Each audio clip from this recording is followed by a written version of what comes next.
नमस्कार किसान भाइयों, आप सभी का स्वागत है आपके अपने खास कार्यक्रम कृषि दर्शन में।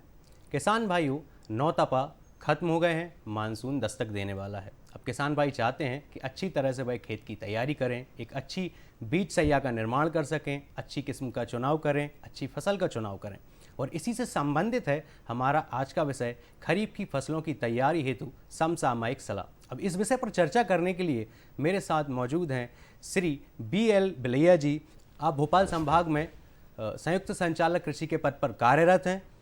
बहुत बहुत स्वागत है सर। नमस्कार तो BL बिलैया जी, हम आपसे जानना चाहेंगे कि जी। अभी जैसे जायद में मूंग और उड़द की जो फसलें हैं वो खड़ी हुई हैं, अब उनकी कटाई के बारे में कुछ किसानों का मार्गदर्शन कीजिए।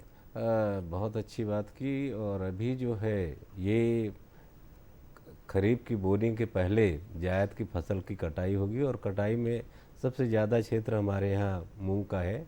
कई जगह फसल कटाई होने भी लगी है और कई जगह पकने को है। किसान बंधुओं, जहाँ हमारी फसल काटने के पहले थोड़ा सा देख लें कि अच्छी तरह से पक गई है कि नहीं। पकने के दो तीन जो सिम्टम्स है, लक्षण है, वो फसलों में दिखाई देने लगते हैं। फलियाँ अच्छी काली हो जाए, पत्तियाँ पीली पड़ने लगे, गिरने लगे, मुरझाने लगे, तो ये समझो कि हमारी फसल पककर तैयार हो गई है। और जब इस प्रकार की फसलें पककर तैयार हो जाती है तो वो काटने लायक हो जाती है, इसको कटाई करें। तो जैसा कि सर ने हमें बताया, यदि वो लक्षण हमें दिखाई देते हैं तो हम फसल की कटाई कर सकते हैं। अब आगे और मैं जानना चाहूँगा सर, हमारे किसान भाई जानना चाहेंगे जी। कि अब खरीफ की फसलों की हमें तैयारी करनी है, तो ऐसे में वह किस तरीके से खेत की अच्छे से तैयारी कर सकते हैं ताकि एक अच्छी बीज सैया का निर्माण हो सके। बहुत से किसान बंधुओं ने तो खेत की तैयारी पूर्ण कर ली है, कंप्लीट कर ली है। जिन किसान बंधुओं ने जायद की फसल लगाई है वो फसल कटाई कर रहे हैं। उसके बाद यदि उन्होंने गहरी जुताई या रिवर्सेबल प्लाऊ है या एमबी प्लाऊ है, मिट्टी पलटने वाले प्लाऊ है, इनसे यदि नहीं की है तो 3 साल में एक बार हम गर्मी की जुताई, गहरी जुताई के लिए समझाइश देते हैं। और ये बहुत ज़रूरी है भूमि की पानी की क्षमता को धारण करने के लिए या कीड़े बीमारियों से फसल को बचाने के लिए, अधिक पैदावार के लिए ये बहुत ही आवश्यक है कि हम 3 साल में एक बार भूमि की जो है जुताई करें। जिन किसान बंधुओं ने जुताई कर ली है वो 2-3 कल्टीवेटर से भूमि को समतल कर लें, पाटा चलाकर समतल कर लें और इस प्रकार खेत को बोने लायक बना लें।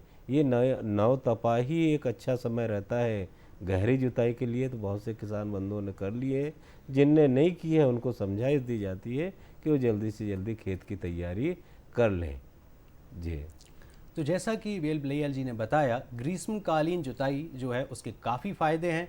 जैसे जो कीट हैं, उनके जो अंडे लार्वे हैं वो मर जाते हैं, इसके अलावा रोग नहीं लगेंगे। तो इन सब बातों का यदि हम ध्यान रखें और ग्रीष्मकालीन जुताई करें तो एक अच्छी बीज सैया का निर्माण हो सकता है। जी। तो बिल्कुल सर, इसके बाद मैं और जानना चाहूँगा कि अब जैसे एक अच्छी बीज सैया तैयार हो गई है, जी। खेत की तैयारी किसान की हो चुकी है, तो उसके बाद उसके दिमाग में एक प्रश्न उठता है कि वह कौन सी फसल का चुनाव करे। ये फसल का चुनाव कहें, किस्मों का चुनाव कहें या बीजों को बनाने का समय, यही एक प्लानिंग का उचित समय रहता है। किसान बंधु अभी देखेंगे तो इसी काम में लगे हैं कि हमें कौन सी बीज कहाँ से लाना है। तो ये किसानों को सलाह दी जाती है कि वो अपने भूमि के अनुसार और उधर जब पानी वो गिरता है, वर्षा होती है, वर्षा के अनुसार ही किस्मों का चयन करें, फसलों का चयन करें। जहाँ पानी नहीं भरता है, ड्रेनेज अच्छा है, ऐसे में दलहनी फसलों को कहते हैं। दलहनी में मूंग आती है, उड़द आती है। और यदि मध्यम प्रकार की है, मिडिल है, जहाँ स्लोप कम है, ऐसे में हमारा सोयाबीन सबसे ज़्यादा, लगभग 61-62 लाख एरिया जो है सोयाबीन का है। और धान के लिए ऐसा क्षेत्र चुने जहाँ लोअर मतलब पानी रुकता हो, भरता हो। साथ ही साथ यदि इस प्रकार का खेत नहीं है तो अभी बंड बनाने का, बहुत से थरा फरा बनाने का काम चल रहा है, बंड बनाने का कार्य चल रहा है। तो ये ऐसे खेत को तैयार करके और उसके आधार पे फसलों का चयन करें। और यदि हम अभी चयन में गलती कर देते हैं तो हमारी फसल अधिक वर्षा से या अन्य चीज़ों से खराब हो जाती है। तो सही समय अभी सिलेक्शन का है, बोने के समय तो फिर बोनी सीधी हो जाती है। किसान बंधु इस प्रकार जो बताए हैं वैसे यदि फसलों का चयन करेंगे तो निश्चित है कि उत्पादन भी अच्छा बढ़ेगा और फसल की ग्रोथ भी अच्छी होगी। तो जैसा कि हमें सर ने बताया कि फसलों का चुनाव हमें करना है वर्षा के आधार पर कि उस क्षेत्र में वर्षा कैसी होती है, क्या जलवायु है जो उस फसल के लिए लाभदायक है, उसी के बिल्कुल हिसाब सर। से हमें फसल का चुनाव करना है। सर, एक बार जब फसल का चुनाव हो गया, अब फसल का चुनाव होने के बाद भी फिर किसान सोचता है कि ये फसल है मेरे पास, ये मुझे बोनी है, ये जलवायु है, लेकिन कौन सी किस्म बोनी है? तो मुख्य फसलों की कुछ मुख्य किस्मों के बारे में आप बताएं सर। बहुत अच्छी बात कही है, क्योंकि किसान जो है लगातार एक ही किस्मों को बोते रहते हैं, तो कभी अच्छा उत्पादन मिलता है, कभी नहीं मिलता है। तो जहाँ हमने फसल चयन किया है तो किस्मों को भी भूमि के अनुसार चयन करें। जहाँ हल्की ज़मीन है वहाँ जल्दी पकने वाली, जैसे हम सोयाबीन की बात करें तो सोयाबीन की जल्दी पकने वाली है 95-60 है, 93-05 है, 20-34 है, GS 20-69, फिर अन्य बहुत सारी किस्में हैं जैसे मिडिल है, लेट पकने वाली है। इस प्रकार हम खेत को अलग अलग किस्मों के आधार पे भी बांटेंगे तो हमको उत्पादन अच्छा मिलेगा। बहुत से किसान भाई पूरी ज़मीन में, पूरे एरिया में एक ही किस्मों को बो देते हैं, जिससे कि उनको उत्पादन में उतना जितना फ़ायदा होना चाहिए नहीं मिल पाता है, और एक किस्म खराब हुई तो पूरा खेत खराब हो जाता है। तो हम यदि इनको किस्मों के आधार पे अलग अलग किस्मों को लेकर चयन करें तो निश्चित है कि उत्पादन मिलेगा। सोयाबीन अभी काफ़ी क्षेत्र में होता है, हर एक किसान जो है वो सोयाबीन के बीज के लिए यदि स्वयं का बीज है तो वो भी देख लें कि वो कौन सी किस्में हैं, और पिछली बार यदि अच्छा उत्पादन मिला है तो उसको रिपीट करेंगे, और यदि उत्पादन कम मिल रहा है और दूसरी किस्मों को चाहते हैं तो वो लें। 20-34, 20-69, JS 20-116, ये नई नई किस्में भी आ गई है और ये किस्मों का भी उपयोग कर सकते हैं। तो जैसा कि हमें सर ने बताया, फसलों का चुनाव करने के बाद किसान भाइयों को यह भी ध्यान देने की ज़रूरत है कि कौन सी किस्म का चुनाव किया जी। जाए।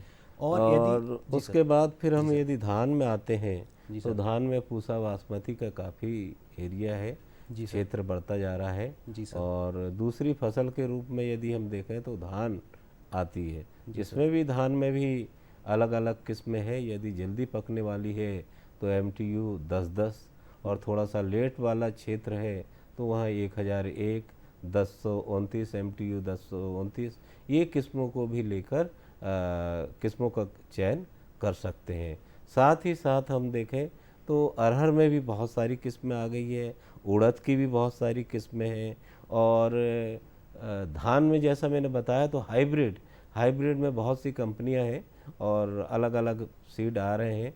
परंतु किसान बंधुओं को ये अपने ख्याल में रखना है कि बीज लेते समय वो किस्मों पे ना जाए, उसकी अवधि पे जाए, ड्यूरेशन पे जाए कि कितने दिन में पकने वाली किस्में उनके खेत के लिए उपयुक्त है। क्योंकि हमारे यहाँ जो है लगातार क्रॉप इंटेंसिटी के है, फसल सघनता खरीफ में ले रहे हैं, खरीफ के बाद रबी और रबी के बाद जायद में भी है। तो एक दूसरी को फसल को लेने के लिए कभी कभी जो है वो जल्दी काटने के लिए अन्य चीज़ों का भी उपयोग करते हैं।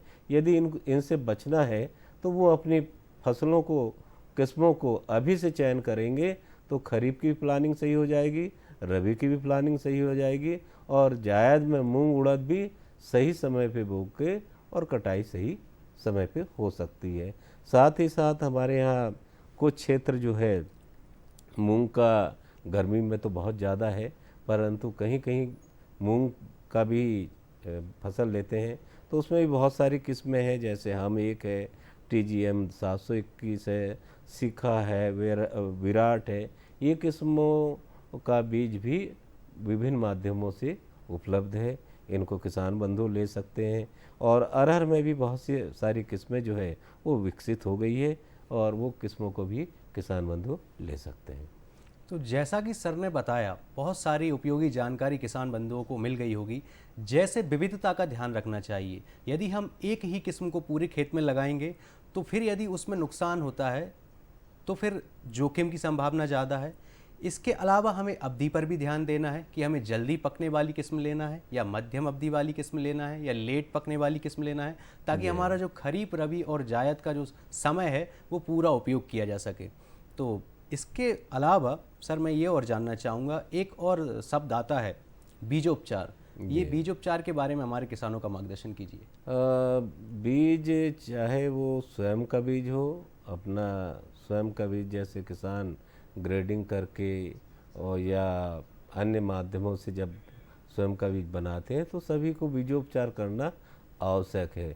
बीजोपचार करने से कई फायदे हैं, जैसे लगातार किसान बंधुओं को ही मालूम है कि बीजोपचार करने से एक तो बीमारियां और ख़ासकर बीज सड़न रोग जो लगता है तो उससे बचाव के लिए, साथ ही साथ जो जर्मिनेशन अंकुरण है उसका प्रतिशत भी बढ़ जाता है और पौधे की जो बाल छोटी अवस्था होती है उनमें उसको सुरक्षा चाहिए, तो बीजोपचार ही एक सुरक्षा कवच के रूप में काम करता है।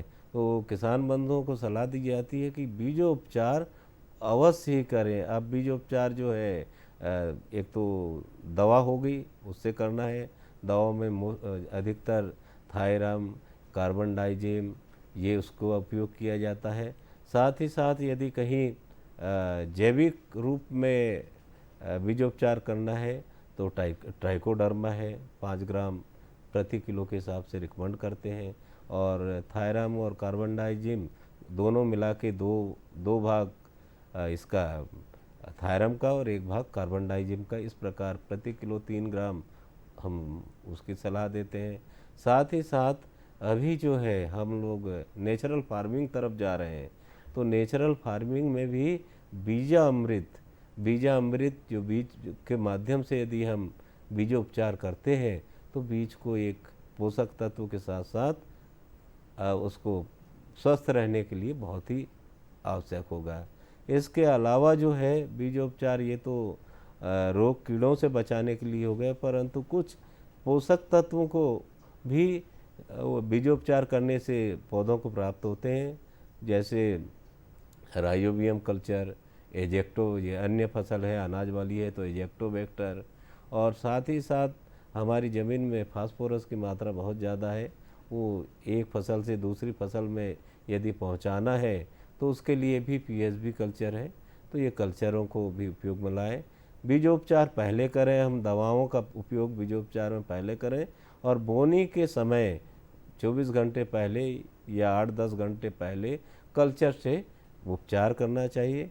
उपचार करने के बाद जैसे कल्चर वगैरह से उपचार कराते हैं तो उसको छांव में रखना चाहिए। किसान बंधुओं को ये है कि अभी हमारी मांग जो है बीजोपचार की, कि हम कहाँ से लेना चाहते हैं। यदि स्वयं किसान बंधु बनाना चाहते हैं तो ये समय है बीजामृत बनाने का, और बीजामृत के लिए जो है गौमूत्र की आवश्यकता होती है, गोबर की आवश्यकता होती है, मिट्टी की आवश्यकता होती है, तो जो बताते हैं वो उसको ज़रूर अभी से प्लानिंग कर लें, ताकि जब बीज बोएं तब हमको इधर उधर से थोड़ा सा लाने में दिक्कत ना हो। यदि हम कल्चर की बात करते हैं तो जिन माध्यमों से जो कल्चर लेना चाहें या बीजोपचार दवा लेना चाहें वो लें। सर्टिफाइड जो बीज रहता है, प्रमाणित बीज रहता है, उसके साथ तो ये चीज़ें रहती है। ये समय बीज का चयन का कहें या आदान सामग्री का कहें तो ये उपयुक्त समय है। ये समय यदि हम चूक जाते हैं तो फिर हमें थोड़ा सा प्राप्त करने में ये होता है। साथ ही साथ जैसा हमने बताया कि अभी खाद भी है, अग्रिम भंडारण भी हो रहा है, तो अभी से खाद, बीज, दवा सब की व्यवस्था यदि किसान बंधु कर लेते हैं तो खरीफ की तैयारी पूर्ण रूप से हो जाएगी। किसान बंधुओं, अब वक्त हो चला है एक विराम का। विराम के बाद चर्चा जारी रहेगी, तो एक ब्रेक लेते हैं।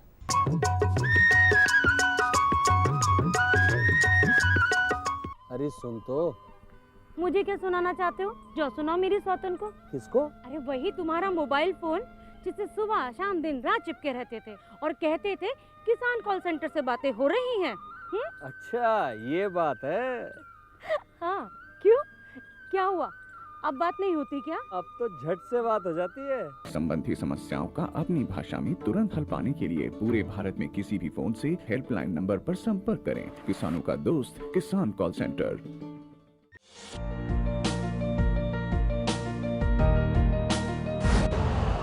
यूरिया का स्वदेशी उत्पादन 70 लाख टन बढ़ाने के लिए 6 उर्वरक संयंत्रों का उद्धार किया जा रहा है। FCIL के गोरखपुर, सिंदरी, तलचर और रामागुंडम संयंत्र, HFCL की बरौनी इकाई और BVFCL की नामरू फोर्थ। सोने पर सुहागा ये है कि देश में अब बनेगा सिर्फ नीम लेपित यूरिया, क्योंकि इससे होगा किसानों का फायदा ही फायदा। अनाज का उत्पादन 10% तक बढ़ेगा। बढ़ेगी 10 से 15% नाइट्रोजन क्षमता।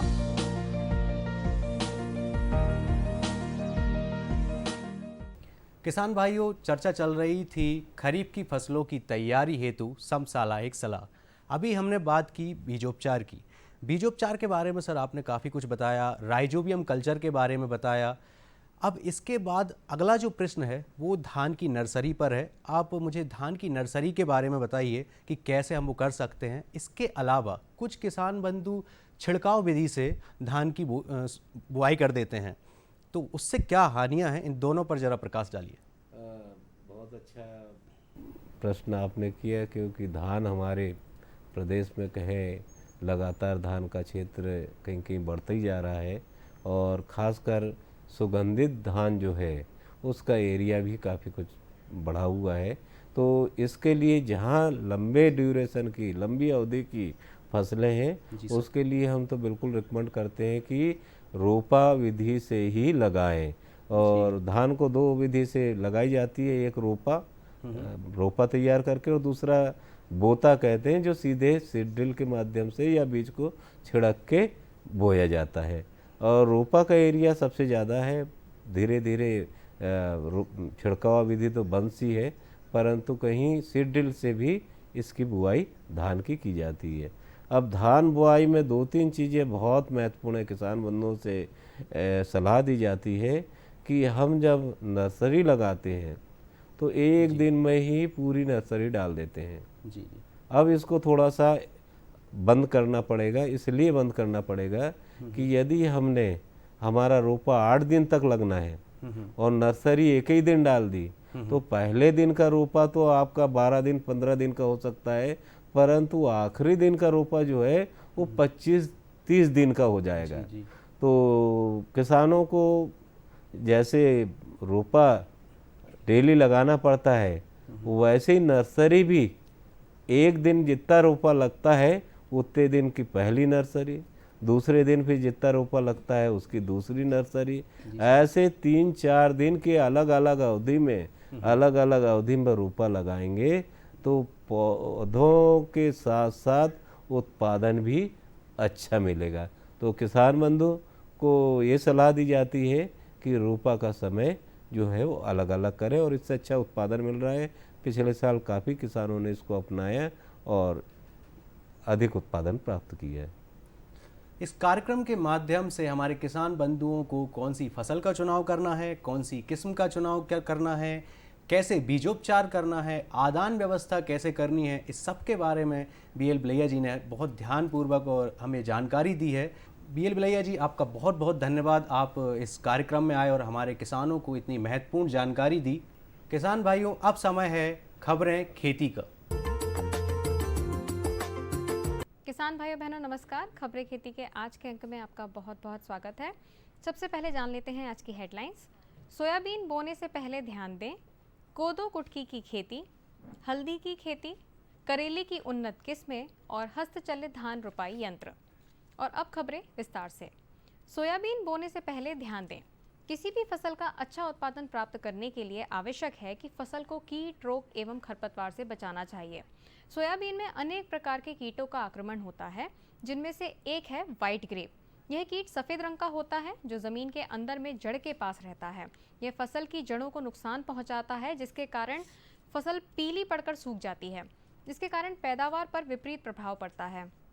तो किसान भाइयों, अपनी फसल को इस कीट से बचाने के लिए जिन खेतों में इसका अधिक प्रकोप होता है, उन खेतों में आखिरी बरखनी से पहले 1 लीटर क्लोरोपाइरीफॉस 25 किलो रेत में मिलाकर प्रति एकड़ के हिसाब से भुरकाव करें, या इसके स्थान पर आप 5 किलो फॉरेट 10G दानेदार भी इस्तेमाल कर सकते हैं। कोदो कुटकी की खेती। कोदो और कुटकी की फसलें मुख्यतः लघु धान्य फसलों के अंतर्गत आती हैं। इन्हें मुख्य रूप से डिंडौरी, मंडला, छिंदवाड़ा, सिवनी, शहडोल, बैतूल व झाबुआ जिले में बोई जाती है। इसकी खेती अधिकतर हल्की रेतीली, कंकरीली, पथरीली, पहाड़ी, ऊबड़ खाबड़ व कम उपजाऊ भूमि में की जाती है। वर्तमान में इनका क्षेत्रफल प्रति वर्ष कम होता जा रहा है, फिर भी लगभग 5 लाख हेक्टेयर क्षेत्र में इन फसलों की खेती की जा रही है, जिससे लगभग 2 लाख टन उत्पादन प्राप्त किया जाता है। कोदो एवं कुटकी की दलहनी, तिलहनी फसलों के साथ अंतर्वर्तीय फसल लेकर कृषक बंधु अधिक लाभ प्राप्त कर सकते हैं। इसकी बुआई मानसून वर्षा प्रारंभ होते ही जून से जुलाई में कर देनी चाहिए। कोदो कुटकी की उन्नत जातियों में जवाहर कोदो 41, जवाहर कोदो 364, जवाहर कोदो 62, जवाहर कोदो 439, जवाहर कोदो 48 व कुटकी के लिए जवाहर कुटकी 8 सर्वाधिक उपयुक्त मानी गई है। हल्दी की खेती। किसान अगर हल्दी की खेती वैज्ञानिक विधि से करें तो काफ़ी अधिक लाभ कमा सकते हैं। इसके लिए खेत में 2 से 3 बार गहरी जुताई कर बखर लगाकर पाटा लगाएं और क्यारियां बनाकर हल्दी की बुआई करें। हल्दी की बुआई का सही समय जून से जुलाई माह होता है। इसके लिए 20 से 25 क्विंटल प्रति हेक्टेयर के मान से हल्दी के बीज कंदों को डाइथेन M45 दवा से 2 ग्राम प्रति लीटर पानी में घोल बनाकर उपचारित कर लें। हल्दी से बुआई के लिए कतार से कतार की दूरी 45 से 50 सेंटीमीटर एवं कंद से कंद की दूरी 15 सेंटीमीटर होनी चाहिए तथा उर्वरक के लिए गोबर की खाद 250 किलोग्राम, नत्रजन 175 किलोग्राम और सल्फर 60 किलो तथा पोटाश 120 किलो प्रति हेक्टेयर के मान से डालें। करेले की उन्नत किस्में। करेले को सब्जी के साथ साथ दवा के रूप में भी प्रयोग किया जाता है। करेले की मुख्य 3 प्रजातियां हैं जो अलग अलग अनुसंधान संस्थानों द्वारा विकसित की गई हैं, जिसमें एक है पूसा 2 मौसमी। यह किस्म अधिक उपज देने वाली है। इसका फल मध्यम मोटा हरा व 7 से 8 सेंटीमीटर लंबा होता है। 55 दिन में फल देने वाली यह किस्म जायद खरीफ दोनों मौसम के लिए बहुत अच्छी है। दूसरी है कोयम्बटूर लॉग। ये किस्म अधिक उपज देने वाली तथा अधिक फैलने वाली है। फल 20 से 25 सेंटीमीटर तक लंबे होते हैं। फल अधिकतर मुलायम व सफ़ेद रंग के होते हैं। खरीफ की फसल की उपज अधिक मिलती है। कल्याणपुरी 12 मासी ये किस्म भी अच्छी उपज देती है। और अब जान लेते हैं हस्तचलित धान रुपाई यंत्र के बारे में। धान की रुपाई के लिए 6 कतारी वाला यह हस्तचलित उपकरण किसानों में बेहद लोकप्रिय है। इसमें कतारों में मचाई किए गए खेत में चटाई प्रकार के पौधों का प्रतिरोपण किया जा सकता है। इसमें हत्ता पौध पकड़ने वाली प्रणाली, पौध ट्रे, इंडेक्सिंग प्रणाली, मुख्य आधार ढांचा, पौधा ढकाने वाली प्रणाली के साथ साथ लकड़ी के फिसलने वाली पट्टी आदि का इस्तेमाल भी किया गया है। तो किसान भाइयों, आज के अंक में फिलहाल इतना ही। मुझे दीजिए आज्ञा। नमस्कार। किसान भाइयों, आज हमें जैसा कि सर ने काफ़ी सारी जानकारी दी, कौन सी फसलों का चुनाव करना है, कौन सी किस्मों का चुनाव करना है, कैसे हमें बीजोपचार करना है, आदान व्यवस्था कैसे करनी है। तो आज के अंक में फिलहाल इतना ही। अगले अंक में नए विषय के साथ फिर मौजूद होंगे। तब तक के लिए नमस्कार।